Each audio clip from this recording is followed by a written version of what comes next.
B'siyata d'shmaya, we're going to learn Pesachim Daf Lamed Aleph. We're going to start from the Mishnah, 5 lines from the bottom of Daf Lamed Omid Beis. And this is a somewhat continuation from a previous Mishnah. We saw in the previous Mishnah on Daf Chavches Omid Aleph that only chometz that belong to a Yisrael over Pesach become osur after Pesach. However, chometz that over Pesach belong to a goy, they do not become osur after Pesach. We learn that from a pasuk, Shelachoy atoroya aval atoroya shelacherim v'shel gavoyar, and these are sugyas that we've learned at length till now. The Mishnah is now taking this one step further, and it sounds like a very basic Mishnah, but the Gemara is going to take us, in today's Shiur, is going to take us to a whole new area of halacha, one which is to do with choshen mishpat, more it's to do with monetary issues, and not one that we've come across so much in our travels through Shas. So we're going to be introduced to a few new concepts today, Mirz Hashem. Let's just read the Mishnah. Before we read the Mishnah, we just want to become comfortable with the terms, so we shouldn't have to keep translating them. And I'm going to keep to the terms used in the Gemara, but just so we should understand what they mean. When somebody borrows money from somebody else, you've obviously got the borrower who is borrowing money from the lender. The borrower is called, in the Gemara's terms, in the Mishnah, is called a loive. The lender is called a malve. After the malve lends money to the loive, then there's now a debt. The malve becomes a creditor. The malve has a claim to the loive, you owe me money, and according to the terms of the loan, that has to be paid back. Well, very often when a person, when he lends somebody money, or when he makes a sale and for whatever reason the buyer doesn't have the money available to pay yet for what was purchased, and there's a debt, then there's two different ways, there's two different things that may satisfy a malve, a lender, a creditor may satisfy him to trust the loive. One could be a shibud, which means that the loive or the buyer, he actually makes a lien on the property, saying that if I don't pay you by X date, then this property, then any of my property you can claim your loan, you can claim the debt from that property. And that's typically what we would call a mortgage, which is a shibud. When you have land that is meshubud, if there's a lien on the property, that's called as a shibud. If there's a shibud on some property, on karka, on some land, then that land becomes, so to speak, mortgaged, meshubud, to the malve, to the creditor, to the lender.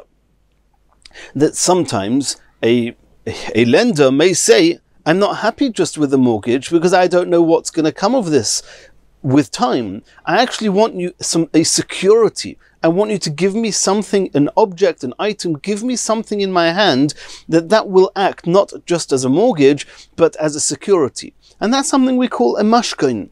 And then the borrower will actually give the malve some item which will probably be worth in the region of what the loan is, and say, here, take this watch, I borrowed $1,000 from you, take this watch, it's worth approximately $1,000, watch it well for me, and Mirz Hashem, I'll pay you back by the time that I'm supposed to pay you back. If I don't, you have a security, the watch will become yours. So that's what we're going to be discussing a little bit and in today's Gemara.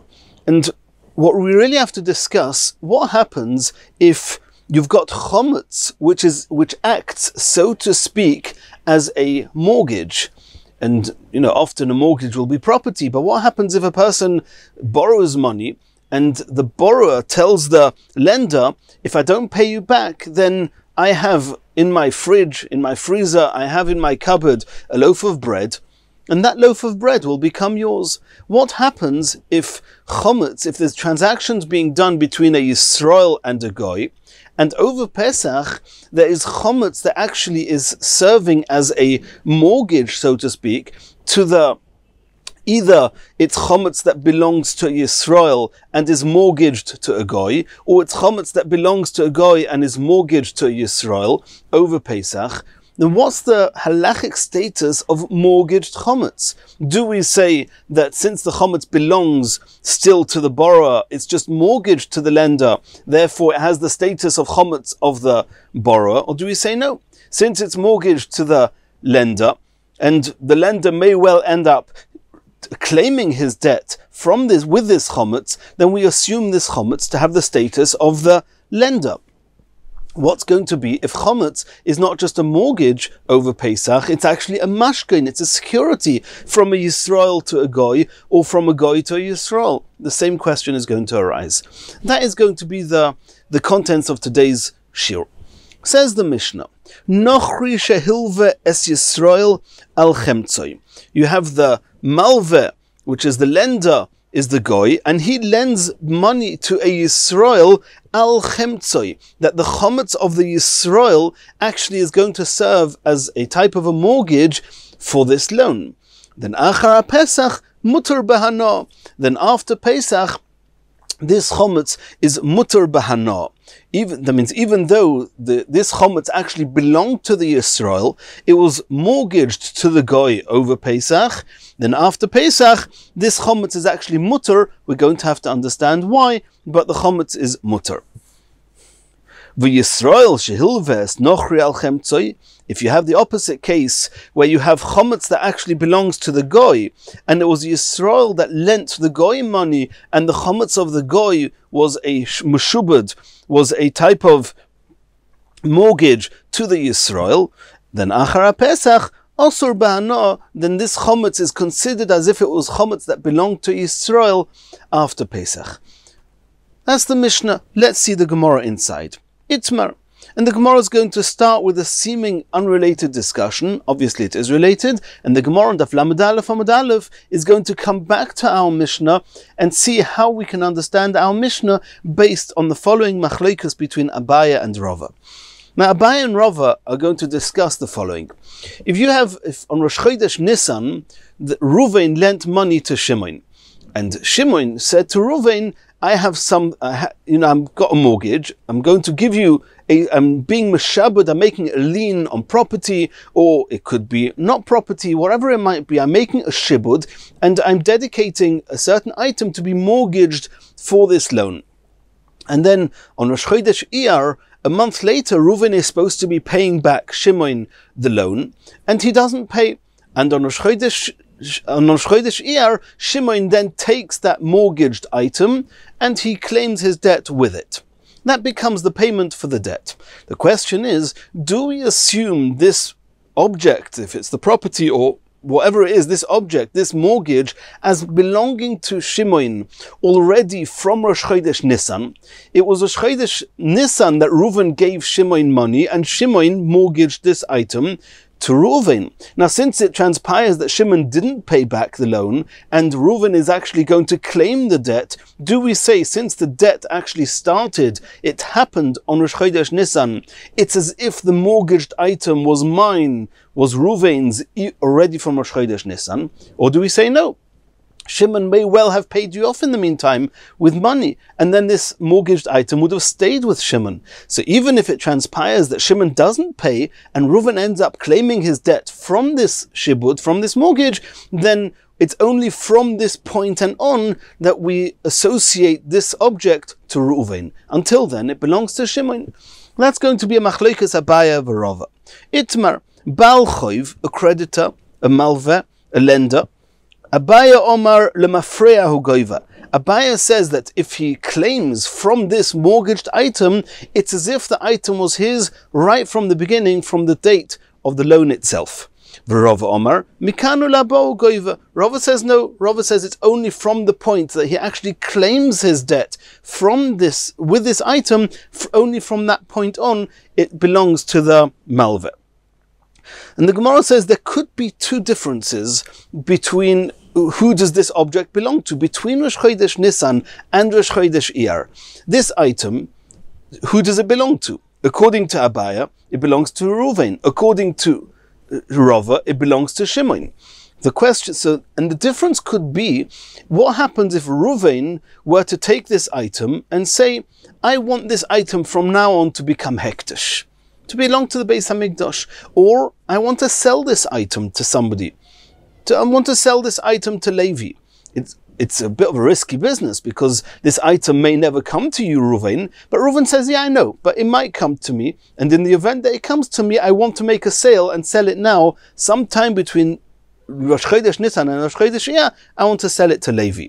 Well, if you say that lemafreyahu goiver, that later it will transpire that this object was always from Rosh Chodesh Nisan belonged to Reuven, as Abaye would say, it would seem that Reuven can do transactions with it. And according to Rava, that this object remains Shimon's until Rosh Chodesh Iyar, Reuven can't do anything with it in the meantime. That would be one discussion.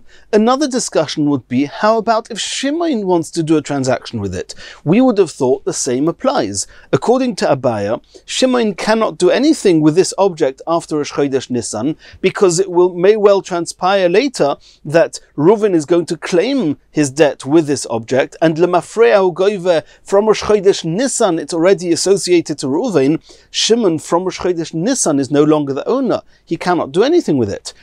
And however, according to Rava, we may have thought Shimon can sell it. It's only mikanu lahabahu goiva. Even if Reuven were to claim his debt from this object, from this mortgaged item, it would only become Reuven's on Rosh Chodesh Iyar. So if Shimon chooses to do something with it, to do some transaction with this, to make it hektish, or to sell it between Rosh Chodesh Nisan and Rosh Chodesh Iyar before it becomes Reuven's, that we would have thought, or it would seem, that the transaction will be valid.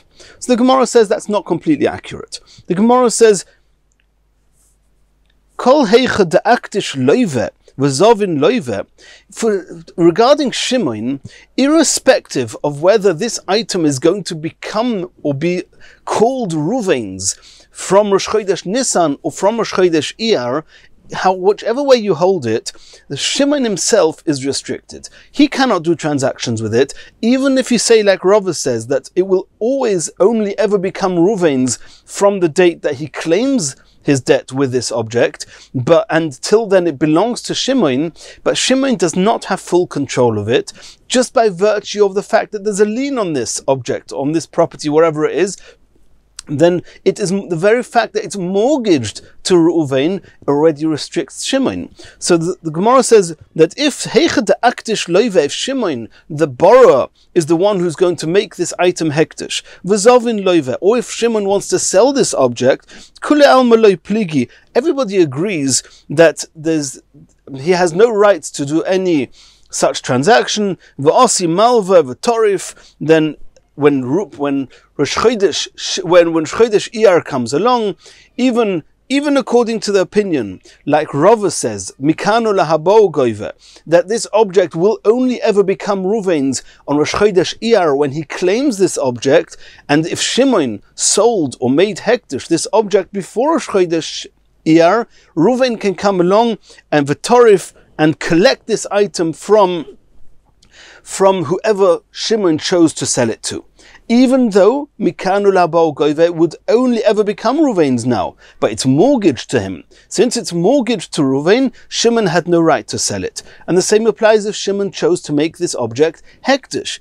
Osi malve uporik. Then this malve, this Reuven, can actually take it back from hektish. Because Shimon had no right to give it to hektish, even though it belonged to Shimon, but he didn't have total control over the item because it was mortgaged to Reuven. Now, technically, according to the letter of the law, Reuven should be able to knock on Hektish's door and say, I'm sorry, Shimon made this object hektish, made this property hektish, and he had no right to do it. It was mortgaged to me, give it to me. And Hektish would have to give it to him. However, people watching might think that you can just take things from Hektish without redeeming them. So the Chachamim said, you know what, just so it should look right, take a small coin, just something minimal, give it to Hektish as if you're redeeming it from Hektish. And that's why it says, Osi Malve or Porik, this Malve, this Reuven should come and redeem it from Hektish. Ditnan, as we learned in the Mishnah in Erechin Daf Chof Gimel. We're just going to read the Mishnah in Erechin. We're not going into the details. We'll learn it in Mirat Hashem Erechin. Moisif oy dinner, that Reuven can come and add just a small coin, relatively small coin called a dinner, upaidas and nachosim elu, and with that he can redeem the this object, this property that was actually given to Hekdesh unlawfully, it was given to Hekdesh by Shimon, whilst there was actually a mortgage on this before Shimon gave it to Hekdesh. So that's clear that Shimon, irrespective of whether it's going to belong to Reuven from Rosh Chodesh Nisan or from Rosh Chodesh Iyar, there's a mortgage on this object, and Shimon has no right to do any transactions with it. Ki pligi, the machlokes Abaye and Rava is going to have halachic ramifications in the opposite case. What happens if Reuven does a transaction with it? So of course, in the event that Shimon actually pays up the debt and this object never becomes Reuven's, Reuven can't do anything with it. But what happens if Reuven did a transaction with this object or property between Rosh Chodesh Nisan and Rosh Chodesh Iyar, and then it transpired that indeed Shimon chose not to pay for his debt, and Reuven was actually going to claim this object as payment? Then, according to Abaye, we associate this object to Reuven from Rosh Chodesh Nisan. According to Rava, only from Rosh Chodesh Iyar. The difference will be if Reuven made any transactions with this object between Rosh Chodesh Iyar and Rosh Chodesh Nisan, will they be valid? Ki pligi dezovin malve, when the lender sells the object, the Kodesh malve, or the malve, Reuven, actually makes this object hekdesh, Abaye Omar, according to Abaye, lemafreahu goiva, it's as if this object was already belonged to Reuven from the time of the loan from Rosh Chodesh Nisan. Kiven demotos mane v'loi pori, once Rosh Chodesh Iyar arrived, v'loi pori, and Shimon did not pay up his loan, igloi milsa lemafrea, will become clear retroactively that the meikora from the beginning, from the time of the loan, the reshusei hava, was already under the ownership, so to speak, and the control of Reuven, Havakoi, v'shapir ikdish, and the hektish is valid, v'shapir zovin, or the sale is valid. That's according to Abaye. Rava Omar, Rava says no. Mikanu labo goiva. It's ever only associated to Reuven from the time that this mortgaged object item actually comes to the hands of Reuven. Kiven deilu havel deizuzi. In the event that Shimon would have had money to pay off the debt, have a masalik lebezuzi, Shimon would have sent Reuven away with the money to pay for the debt, and the object would have stayed with Shimon. Ishtakach the hashtakakoni. So since Shimon could have done that, it's apparent that this object, this mortgaged object, only ever belongs to Reuven only after it becomes clear that Shimon was not going to pay the debt and that Reuven was going to claim his debt from the mortgaged object. Until then, it belongs to Shimon, and any transaction Reuven tried to do with this object before that time is invalid. That's this Gemara. The Gemara is now going to continue, and we'll soon see how it's going to be related to the machlokas we just saw now. Omar Rava. Says the Gemara, Umi Omar Rava hachi? Did Rava actually say what we just said in his name, that mikanu lahabo goive, that when a mortgaged item is given back to the creditor, is given to the, not back, it's given to the creditor, is given to the lender, that it only belongs to the lender from the time that the mortgaged item is given to him, not from the original time where the loan happened? But did Rami Bar Choma not say the following halacha? And from there it would seem to be clear, not like Rava. Now, before we read this Gemara, in order not to get confused, I'd like to, outside of the text of the Gemara, just to bring us into the picture, and then we'll see it inside. What actually happened here? And this was an interesting story that actually took place in 8 stages, and it's very uncomplicated. We just have to keep head. And it went as follows. The first thing that happened was that Reuven actually owed money to somebody, to Levi, and Reuven had a property, and that property actually was meshubed, there was a lien on that property to Levi. Now, in the event that Reuven would not pay Levi the debt that he owes him, then Levi would be able to claim the debt from this property. That's what happened, and the Gemara at the beginning is not going to make very much notice of that at all. The Gemara is actually going to start with stage 2. But behind the scenes, we know that this field that belongs to Reuven actually had a lien on it and was meshubed, was mortgaged to Levi. What happened now? Reuven wants to sell this field, and he sells it to Shimon. Reuven sells the field to Shimon. And when Reuven did that, Shimon said to Reuven, just a minute, I don't know if you don't owe somebody money. How do I know there isn't a lien on this property, on this field? How do I know that at some point in time, somebody you owe money to, that you owed money to before this date, how do I know they're not going to come and say, this field was mortgaged, Reuven had no right to sell you this field, give me the field. So Reuven said you're right, and I'm happy to take a chayes, which means that I take full responsibility, and any of my properties or any of everything I own is actually going to be meshubed to you as a chayes, as a guarantee. That means if in the event that Levi is going to, or a Levi, Shimon doesn't yet know that such a Levi exists, but in the event that a Levi would come and take this field away, I am responsible to reimburse you for the price of this field. Okay, so the sale was done. The field now belongs to Shimon, and besides the field belonging to Shimon, Shimon has nechrayis, has a word from Reuven that if it gets taken away from him, Reuven was going to take responsibility. Now Shimon has to pay for the field. Shimon says, I'm sorry, I don't have any cash with me, I don't have any money, so I'm going to write you a chayv. Let's say this field cost $1,000, then Shimon says, you know what, the field is mine, let's just assume, or let's view it in a way as if I've borrowed $1,000 from you. I'm going to write you a shtar, a document, and in the shtar, it says, I borrowed $1,000 from you, Reuven, and any property which I, Shimon, have is mortgaged to you, Reuven, for this loan of $1,000, that if in the eventuality, if I don't pay the $1,000, you will be able to take this loan from my property. And as it happened, Shimon didn't own any other property. The only property he ever owned was this one that he's now buying from Reuven. So here we have a story that there's a field that really was mortgaged to Levi. Nobody knows that yet. Reuven sold it to Shimon and took a chayes for it. Shimon owes Reuven $1,000, and he was meshabed, and he mortgaged whatever belongs to him to Reuven for that debt. All that was stage 2. What happened next? Stage 3. Stage 3, Reuven died. Okay? So what do we have now? We have some Yesomim, we have heirs of Reuven, the children of Reuven, who are going to go through the paperwork and try and sort out, who owes our father money. And they come across the paperwork and they see Shimon hasn't yet paid for the field that our father Reuven sold to him. Shimon owes our father $1,000. Okay? So that's what doesn't happen yet, but that's about to happen. Before that, this Mr. Levi comes along and he's looking for Reuven. Reuven's not alive anymore. He says, just a minute, Reuven owed me money. He had a field when I lent him the money. That field was mortgaged to me. And they said, sorry, Shimon's living in the field. So this Levi went to Shimon and told Shimon, I'm so sorry for the inconvenience. I understand you bought this field from Reuven. Do you realize it was mortgaged to me?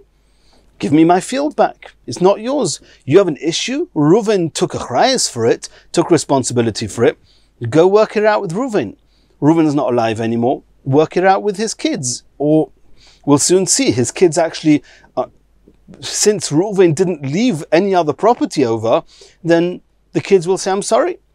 That field, yeah, you're right, it belongs to Levi. And I'm sorry, we children of Reuven, don't owe you Shimon anything.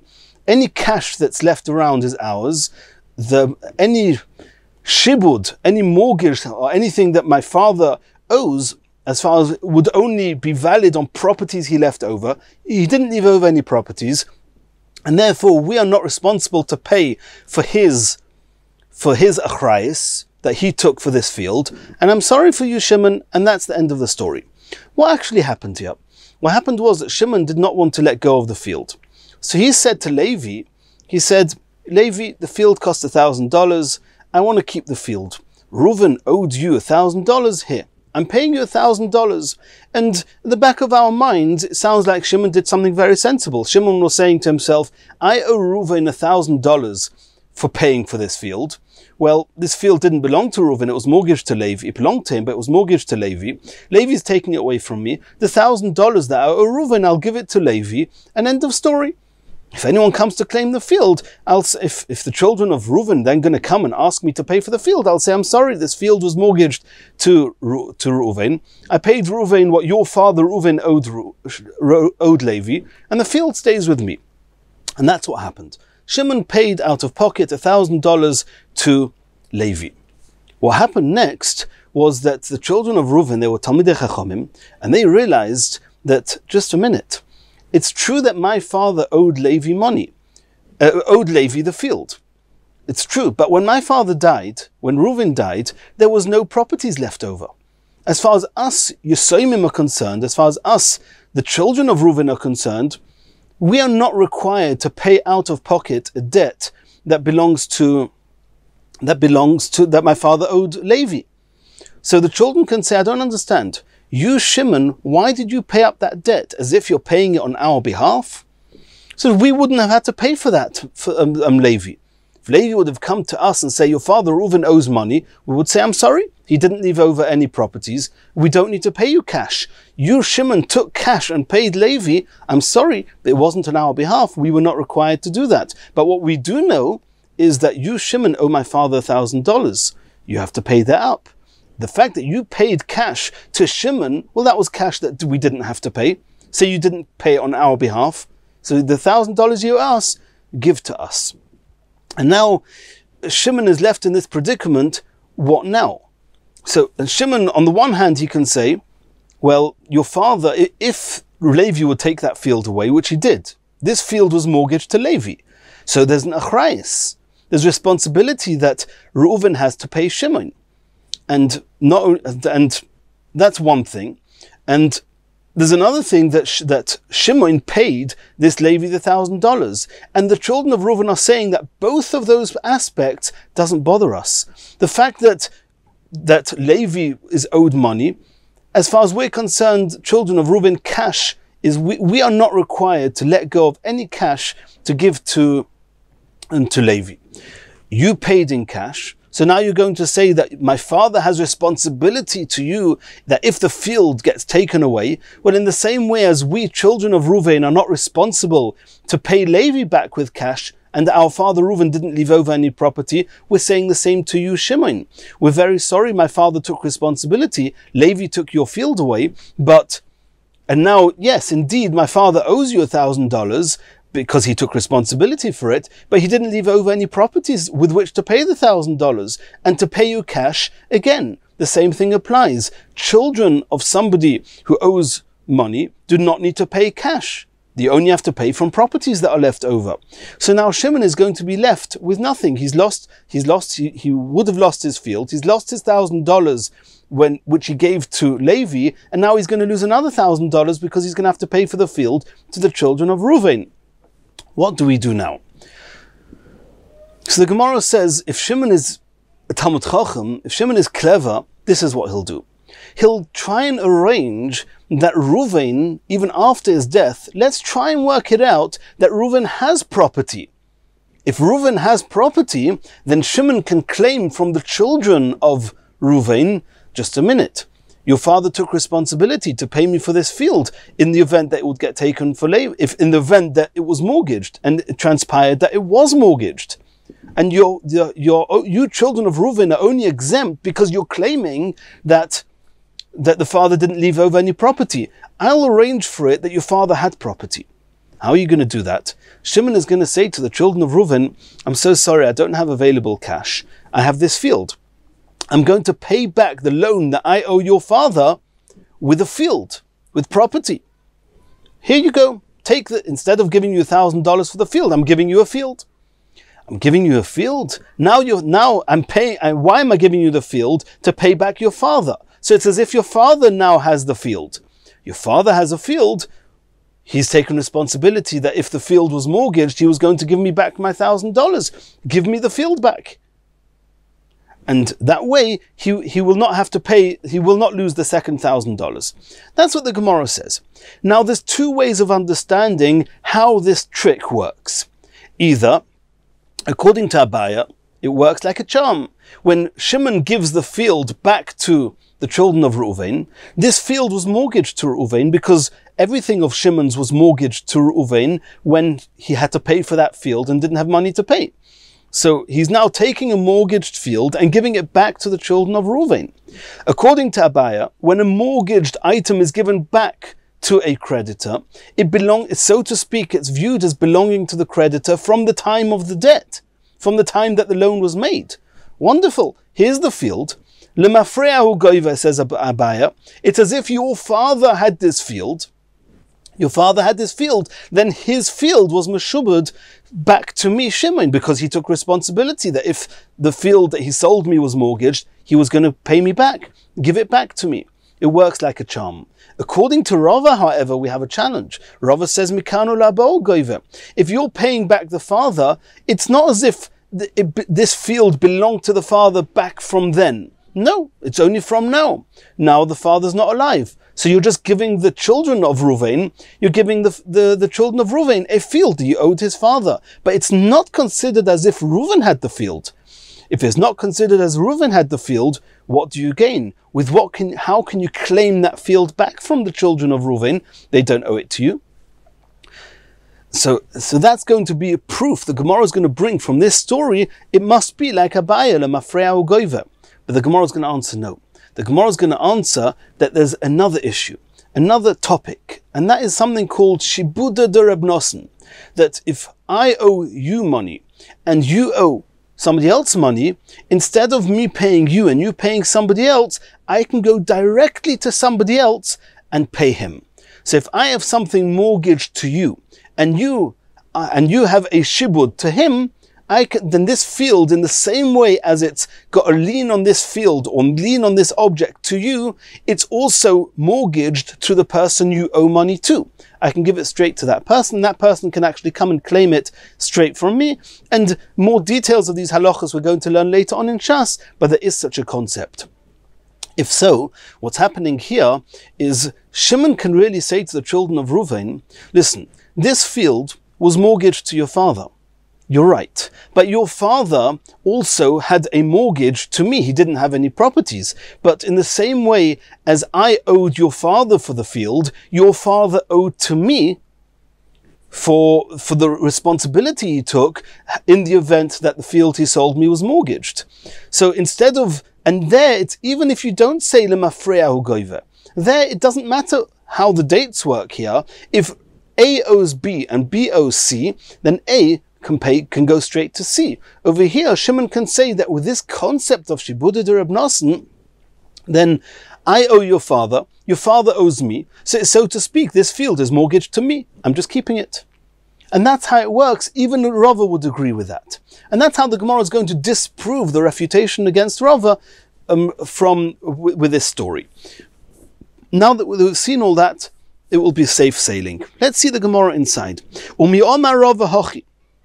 Did Rava indeed say that mikanu labo goiva, that when you pay back a loan, a debt with a mortgaged item, that it's as if it only belongs to Reuven, so to speak, the Reuven in the first terms that we were discussing, that the malveh, the lender, only belongs to him from the time that the field actually is given to him? Rami Bar Choma said the following incident. Reuven sold the field to Shimon ba'achrayas, and he took a chrayas that in the event that somebody would take away the field from Shimon because it was mortgaged to somebody else that we know is called Levi, then Reuven would take a chrayas. V'zog fanolov b'milveh, and the $1,000 that Shimon should have paid was turned into, so to speak, as a loan, and they wrote a contract that I, Shimon, borrowed $1,000 from you, Reuven, and I'm taking a chrayas and I'm mortgaging my belongings to you. Umeis Reuven, and then Reuven died. V'osa Baal Choiv de Reuven, and then the Baal Choiv, the creditor of Reuven that we are calling Levi, came v'torifle mishimon, and he took the field away from Shimon. V'osa Shimon, and Shimon, instead of giving up the field, upaise, he appeased him, bezuzah, he said, instead of taking the field, here's $1,000. Dinahu, according to the letter of the law, Da'asu b'nei Reuven, the children of Reuven can come, v'omri leila Shimon, and they can say to Shimon, Anan, as far as we're concerned, metaltali shovak avuch gaboch, avun gaboch. My father didn't have any property. All he had was money. Where's that money? In your hands, Shimon. You owe my father $1,000. If you owed our father $1,000, that is called cash that you owe him. You don't owe him a field. You owe zok fanulov b'milva, means that you turned it into a loan. You owe him $1,000. That $1,000 is not considered as property, as real estate. It's metaltalin. It's like a movable object. Or metaltalin de yasma, and the money, the metaltalin that heirs, they inherit from the father, or the people who owed the father money, lebal chayv loy mishtabda, they are not mortgaged for the people the father owed money to. That means not to Levi, and not to Shimon himself, as responsibility for the field being taken away from him. So give us our money, you owe it to us, and we do not need to pay any of you, not Levi, not you Shimon, with this money. That was the incident. V'omar Rava said, Ipikeach Shimon, if Shimon is clever, this is what he will do. Magvilahu ara. He's going to give the children of Reuven this property, or any property, or this property is going to give it to the children of Reuven. V'hodar, and after that, Gavile Minayu. He's going to say, now that I've given you, now that I've repaid the $1,000 I owe your father Reuven with a field, now it's as if Reuven has the field. Now if Reuven has a field, it's mortgaged to me for the responsibility he took in the event that Levi was going to take the field away. The Omar of Nachman, Rav Nachman said, if people owed property, real estate to Reuven, and the children then claim that real estate for the debts owed to the father, then now it's considered as if the father left over money, and now anybody who the father owed money to, even though the children of somebody who passes away doesn't need to pay cash, doesn't need to pay movable objects for the debts of the father, but if the children of somebody who dies collect real estate, property that was owed to the father, it's as if it belonged to the father from the beginning, and now from when he was still alive, and then anybody the father owed money to can claim that debt from these properties. That's what Rava, based on what Rav Nachman said, Rava said, I've got a very good idea how to get Shimon out of this mess. Now the Gemara is saying, if you're going to say, like Abaya says, that that when you pay back a mortgaged item, it's as if the person you're paying back to, the lender, it was always his from back in the day when the loan started. That's why you can then reclaim it from the children of the father, because if I'm giving the field back to the father, it was mortgaged to the father, it's as if it always belonged to the father, and if it's as if it always belonged to the father, then people the father owed money to can claim from that field. The commander it's as if it belonged to the father when he was still alive. But according to Rava, who says that when you repay a loan with a mortgaged item, it only is considered as the lender's when from the time that the mortgaged item is given to him, then why should any of the people the father owed money to be able to claim from these properties? Have a commander Zovin Yasma Nechse. It's as if the children bought new property. Domi, it's compared just to the children who bought property, because it's only Mikanu Labo, it only belonged, it only entered family Reuven from this point on. It wasn't always in the family, it didn't belong to Reuven when he was still alive, it was given to his children now as payment that was owed to the father. But this field didn't belong to Reuven back in the days, according to Rava. Ve'ilu kon yasman, if children of Reuven were to buy other properties, nechse, other properties, mikom shabde lebal chayv, do they have to use their properties in order to repay back the loans owed of the father? Of course not. So if so, we have proof from this whole incident here, like Abaya, that it's as if it always belonged to Reuven, and therefore other people can come and claim their debts that was owed by Reuven, can take it from that property. Says the Gemara, no. Shani Hosom, this case is different, because over here, even according to Rava, that only Mikano Lahabo Goive, nonetheless, Shimon can, so to speak, reclaim that field back from the children of Ruvain. Why? Da Omar Luhu, because Shimon can say to the children of Ruvain, Ki heicha de meshabadno leila avuchin, in the same way as this field is mortgaged to your father Ruvain for the $1,000 that I owed him, it's also mortgaged to somebody who your father owed money to, which in this case it happens to be me, Shimon, myself, because he took responsibility for the field he sold me in the event that a Levi will take it away. And why does that work? Mid Reb Nosson, from a halacha that's attributed to Reb Nosson. The Tanya Reb Nosson Omer, and this is famously known as Shibuda de Reb Nosson. Minayin lenoisha b'chaveri. If somebody has a claim against his friend, moneh, of a moneh, which is a coin, v'chaveri b'chaveri, and his friend has a claim from somebody else. If A is claiming from B, and B is claiming from C, A can claim straight from C. And where do we know that from? Talmud loimer v'nosan la'asher osham loi.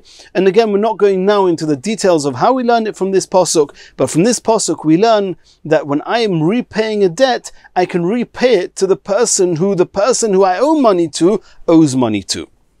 And v'nosan, I give it to the person la'asher osham loi. That means if I owe it to Ruvain, I pay it back to the person who Ruvain owes money to, which is that third person. So since there's Shibuda de Reb Nosson, over here Shimon can say, this field was mortgaged to your father, and your father owed it to me, Shibuda de Reb Nosson, I'm keeping it. And even though the Gemara said, Rava said that if he's clever, he would give the children of Reuven the field and then claim it back, the truth is he doesn't even have to give it to them. He can say, I'm not giving it to you because it's as if I'm giving it to you and taking it straight back, Shibuda de Reb Nosson, and therefore I'm keeping the field. Continues the Gemara. And now we're coming back to our Mishnah and trying to see how we're going to learn our Mishnah in view of this Machlekes, Abaya and Rava. Tanan, we learned in our Mishnah, Nochri Shehilve Es Yisrael Al Chemtzai. The first halacha in the Mishnah, where you've got the chometz of a Yisrael that was mortgaged to a goy. A goy lent money to a Yisrael based on this mortgage. Achar Pesach muter b'hana. After Pesach, this chometz is muter b'hana. It's considered as if it belonged to the goy over Pesach. So, if you say that a mortgaged item is attributed and belongs to the lender from the beginning, then I can understand. The loan was made before Pesach. The chometz belonged to Yisrael, but it was mortgaged to the goy. It was mortgaged to the goy, even though the time of payment is after Pesach, and only after Pesach it will become clear whether this chometz is actually going to be given to the goy or not. But assuming that it's going to be given to the goy, then we assume, according to Abaya, lemafreahu goiva, that this chometz always belonged to the goy from the time of the loan. Since it's chometz that, according to Abaya, belonged to the goy from before Pesach, then after Pesach it's muter b'hano. Amtulachi, that's why muter b'hano. If you're going to say like Rava says, mikano la'bo goiva, that in any case this chometz is ever only going to be called belonging to the goy after Pesach, then during Pesach it belonged to the Yisrael. Amai muter b'hano? If it's chometz that belonged to Yisrael on Pesach, why is it muter b'hano after Pesach? Chometz is also after Pesach. B'rishus of the Yisrael have a goy. It's considered still the rishus of the Yisrael. It belongs to the Yisrael.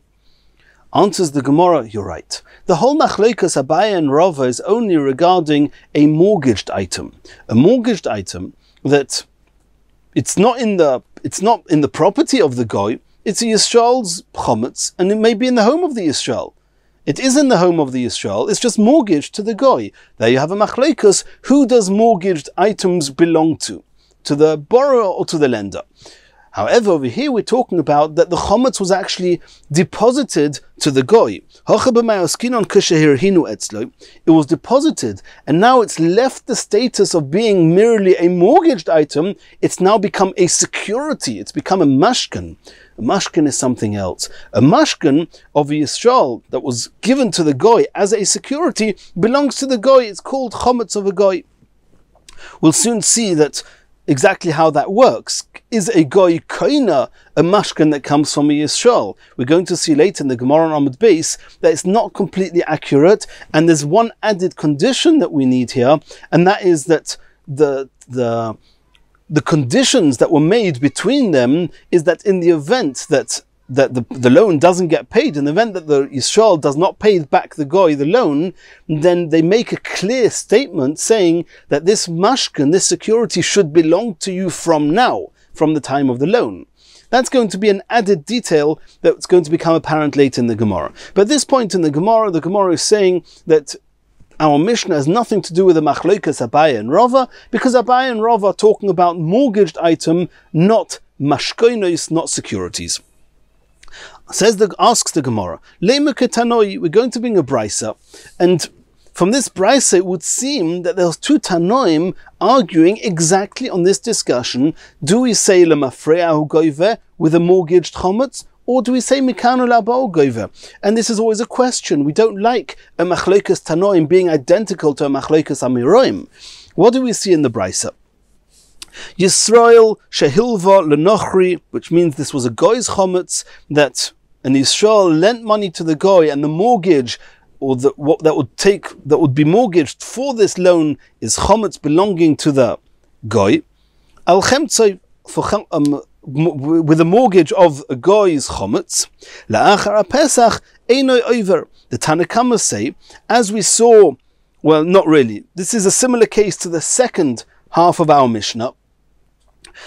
We saw before that our Mishnah is talking about a mashkan, not just a shibud, not just a mortgage. But similar to the second half of our Mishnah, this brisa is saying that if you have a case where you've got the chometz of a goy that's mortgaged to a Yisrael, the Tanna Kama say it's mutter. Mishum Rab Meir Amru. However, they said in the name of Rab Meir, over, that after Pesach it's going to be Aser, because this is considered as chometz belonging to a Yisrael. That is the Reisha, the first part of this brisa. Chometz that belonged to a goy that was mortgaged to a Yisrael. The Tanna Kama say it's mutter.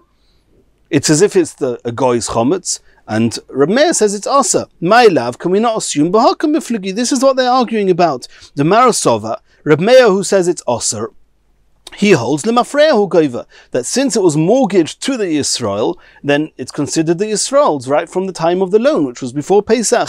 Umarasava, the Tanna Kama hold mikanu labo goiver. They say what Rava says, that it's only mikanu labo, it's only considered as belonging to the lender from the time where the loan is not paid back, from the time where this chometz is actually going to be given to the Yisrael. And since over Pesach it belonged to the goy, therefore it's mutter ba'ana after Pesach. Says the Gemara of Tizbara, do you really think that that's we're supposed to be understanding the ratio of this brisa? That they're arguing whether mikanu labo goiver or lemafreahu goiver? Ema seifa. Go to the end of that brisa, you're going to see another halacha, and we're going to have trouble there. What does it say in the seifa? What happens if we have an opposite case, similar to the first case in our Mishnah on Lamed Amud Beis?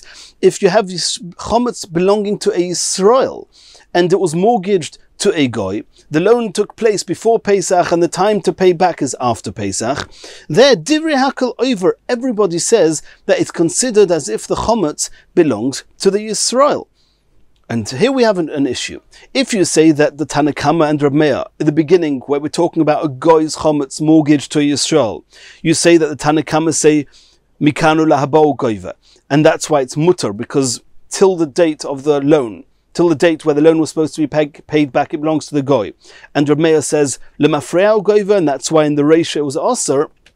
In the Sefer, it should be exactly the opposite. That according to the Tanna Kama, who say mikanu lahabo goiver, it should be Osir, because it belongs to the Yisrael. According to Rab Meir, who says lemafreahu goiver, it should be mutter. Why does everybody say it's Asa?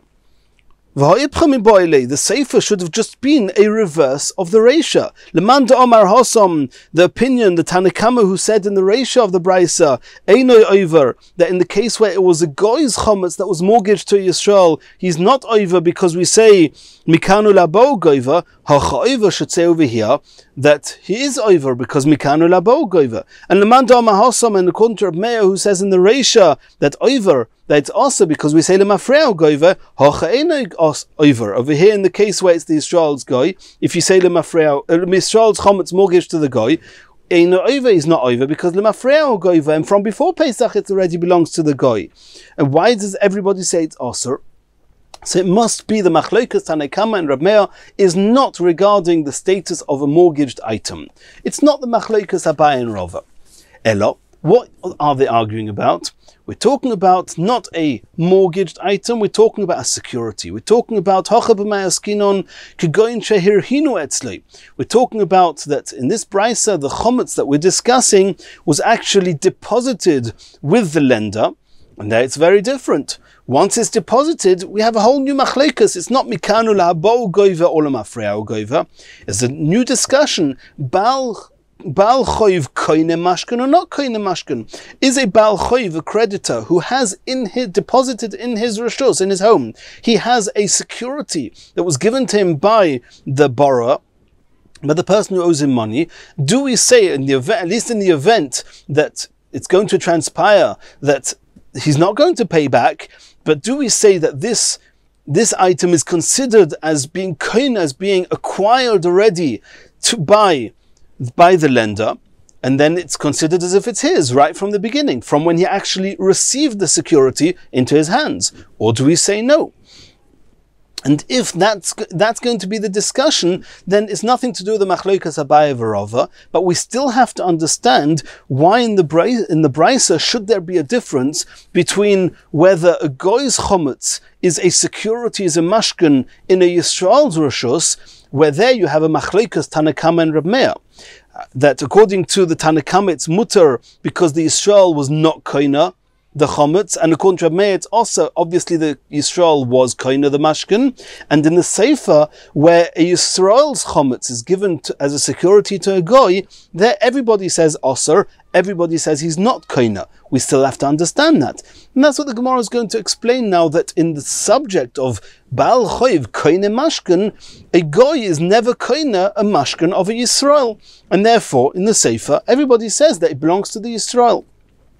And in the way we're understanding now, everybody says that everybody's going to say mikanu lahabo goiva when it comes to a mortgage, because every mashkin is also meshubad.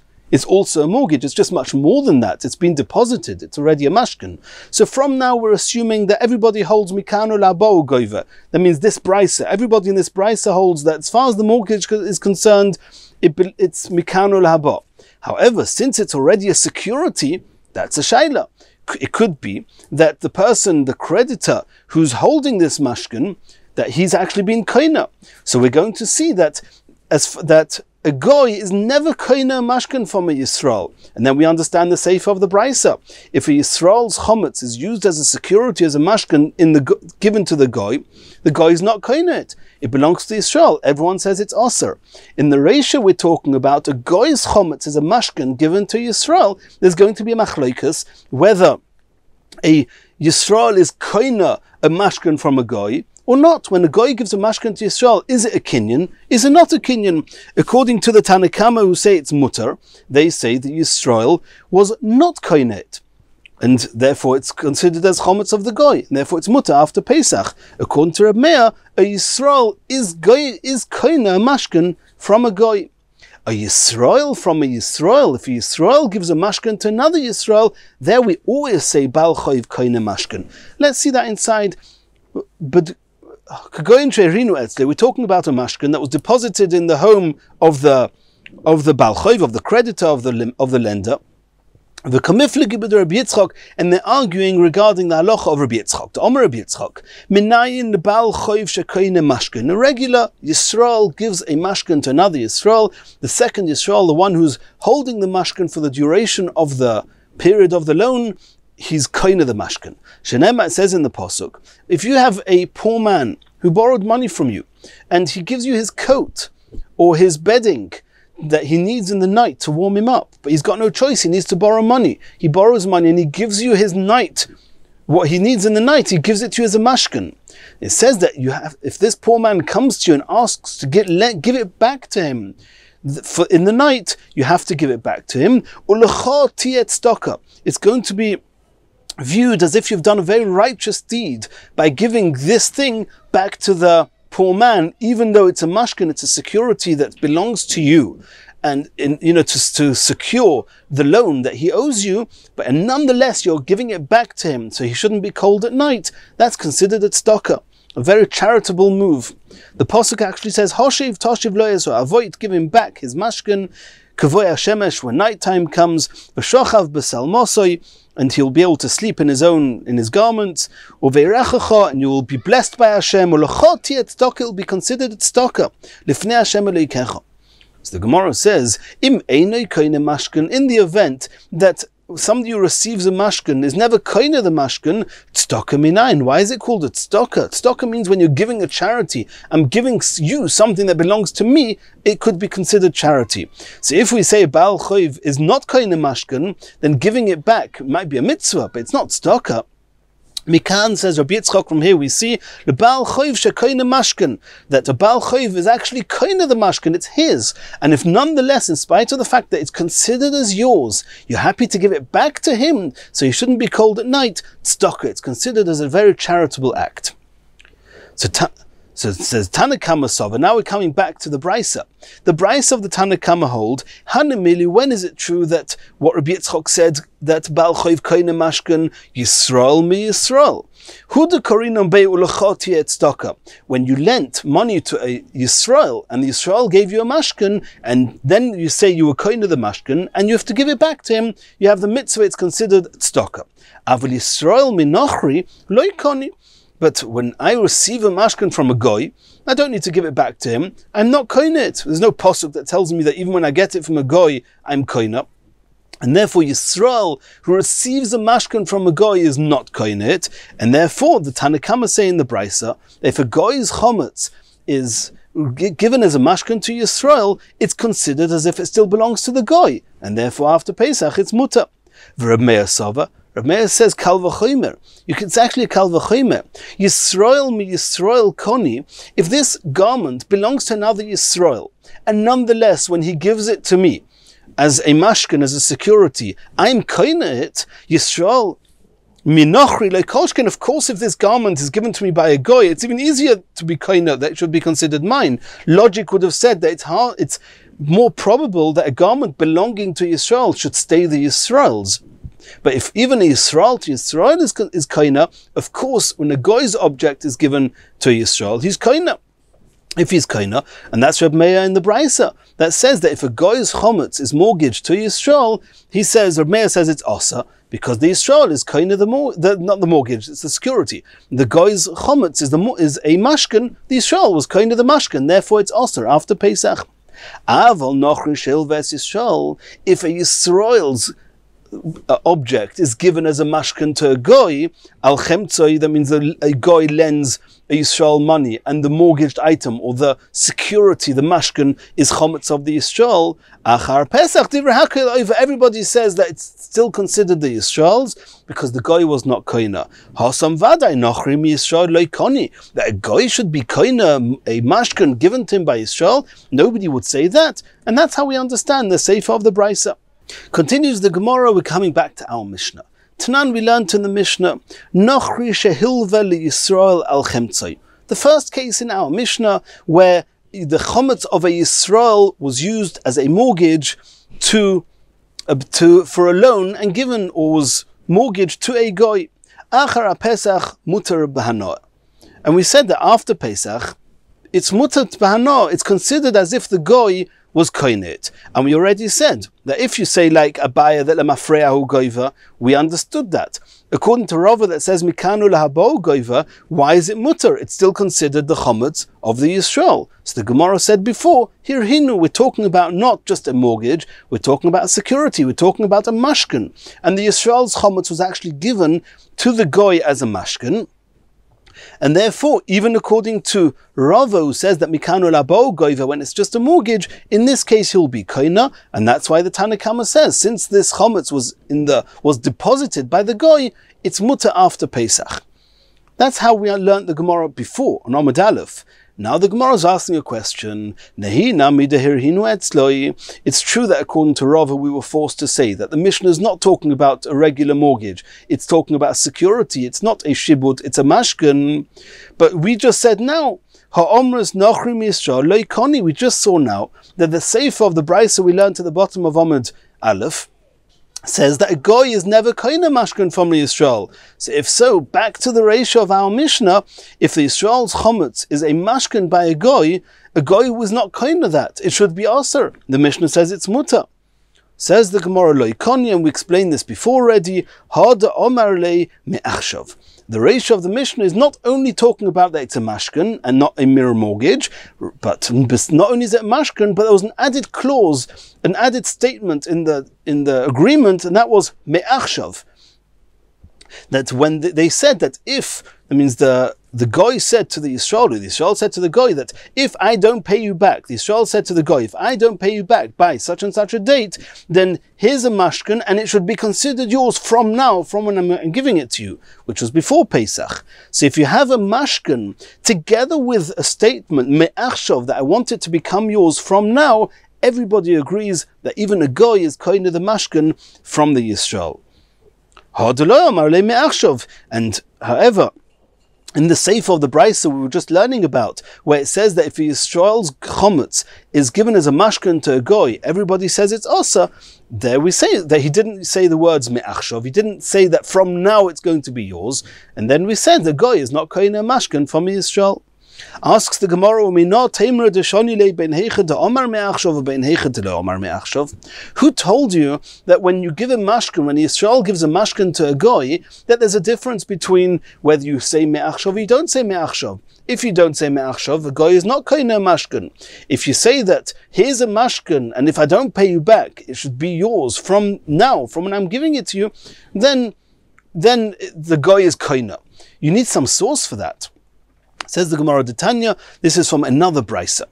We learned in the Brisa, Nachri shehirhin paspurni eitzel Yisrael. Paspurni is a very significant type of bread. In the olden days, the ovens were very small, breads were very small, but the very significant ovens were much larger and they could produce big breads. So somebody had this very significant choshev piece of bread or loaf of bread, and this goy had a bread and he mortgaged it, he deposited it. Herein means he deposited this choshev of bread as a mortgage, Eitzel Yisrael. He gave it to Yisrael as not as a mortgage, as a security, and as a mashkin, and he gave it to him for a loan that happened before Pesach, and only after Pesach is going to be the time of payment, and then it would be clear whether the Yisrael is going to pay back the goy and give him his bread back, his loaf of bread back, or no, if the Yisrael is going to claim the bread as the payment. And the Brisa says clearly, Eino over. It's considered as if the Yisrael was not koine it still belonged to the goy over Pesach, and therefore you're not over, and the chometz is mutter after Pesach. However, the Brisa continues, the second halacha in the Brisa, Ve'im Omar Loif, at the time when the goy gave this mashkin to the Yisrael, he said, when he gave it to the Yisrael, he said to the Yisrael, Higaticha, here, this is, it is yours, and it seems to be that Higaticha means it's yours from now, when I'm giving it to you. In that case, over. In that case, it's considered as if the Yisrael was already kaina the chometz of the goy from before, and it's also.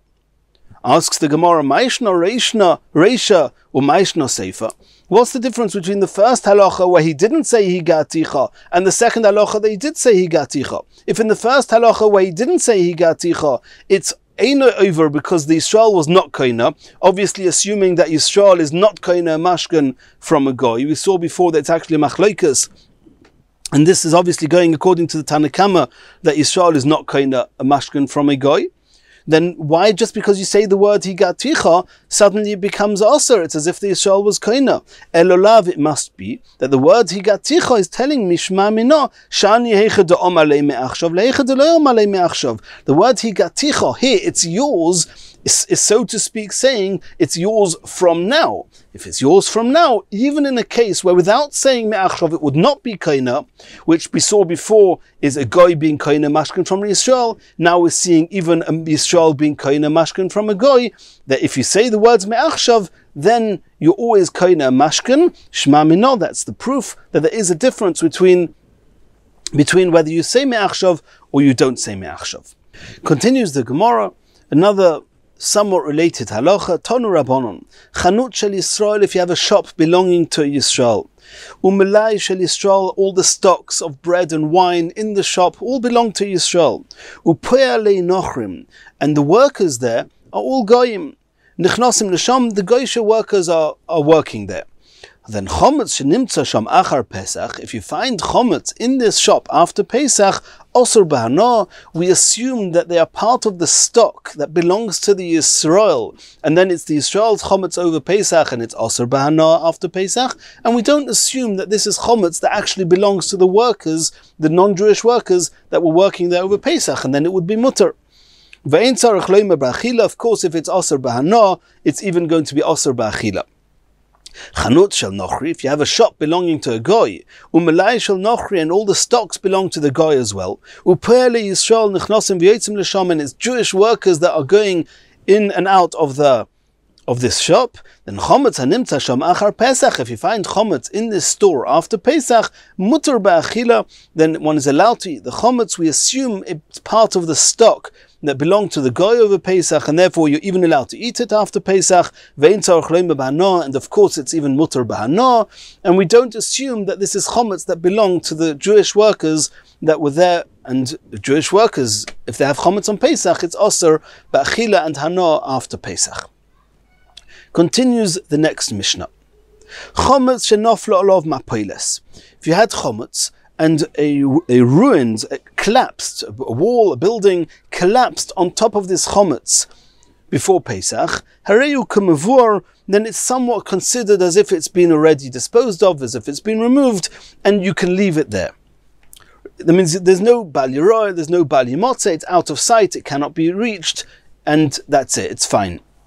Rabbi Shimon ben Gamliel adds a clause and says, Kol she'ein ha'kelev yochel lechapis acharov, there's a condition, and that is that a dog would not be able to smell it, and if he smells it, he'll be able to undig it. And if he undigs it, now it's going to be visible to everybody, it will be found, and there'll be an issue of bal yiroy and bal yimotze. Says the Gemara, Omer of Chizda, it's not good enough that you know that there's a collapsed wall on top of this chometz. You actually have to, in your heart, and there's a discussion if you have to verbalize it, but you have to also do bittul, just in case it becomes revealed, just in case somebody moves away the ruins and moves away the stones from on top of the chometz, and the chometz becomes revealed, at least it's no longer attributed to you. You've nullified it in your heart by doing bittul. It's not your chometz anymore. Tana, we learned, Kamo chafisas hakelev. Rabbi Shimon ben Gamliel said that these stones have to be covering the chometz to the extent that a dog would not be able to smell it and uncover it. How much is that in practical terms? How high do these stones, the ruins, have to be on top of the chometz? Says the Gemara, shleisha tfochim, 3 tfochim is enough. Continues the Gemara, Omer of Acha Breder of Yosef Rav Ashi, Hada Omer Shmuel. Shmuel said a halacha that ksofim, when you're watching, when you're trying to safeguard somebody else's money, and you want to make sure that you're not considered a pesher, that you are careless with your safeguarding it, and that would make you responsible if it got lost or stolen, then says Shmuel, the only way you can actually safeguard the money, and if you do this, even if it gets stolen, you'll not be held responsible, ein lehem shmira ela bekarka. They have to be dug into the ground, when they're dug underground, out of sight, then that is sufficient safeguarding. The question that Rav Acha Breder Rav Yosef asked Rav Ashi is that in that case, you also need to dig it and bury it, the money, 3 tvachim underground, or is less than that sufficient? Omar le Rav Ashi answered him, Hacha mishum reicha. Over here with the dog has a very keen sense of smell, and therefore he can, up to 3 tvachim, he'll smell it and dig up the chometz. Being shleisha tvachim, therefore you need 3 tvachim, and then the dog will not be able to smell it. Hasam, in the case of the money, mishum ichsuya me'enuhu. All you want is that it should be concealed, it shouldn't be visible, and therefore lo yibaya shleisha, you don't need 3 tvachim. V'kamo, how much do you need? Omer Rav from Bar Papa misichra. Rav from Bar Papa, from a place of sichra, said tefach, 1 tefach is enough, and if you put it underground, a tefach, it's considered that you've hidden it well, nobody can see it, nobody will steal it, and if nonetheless it gets stolen, you will not be held chayev as a poishea. In Yitzchok, in the next shiur, we're going to continue the next Mishnah.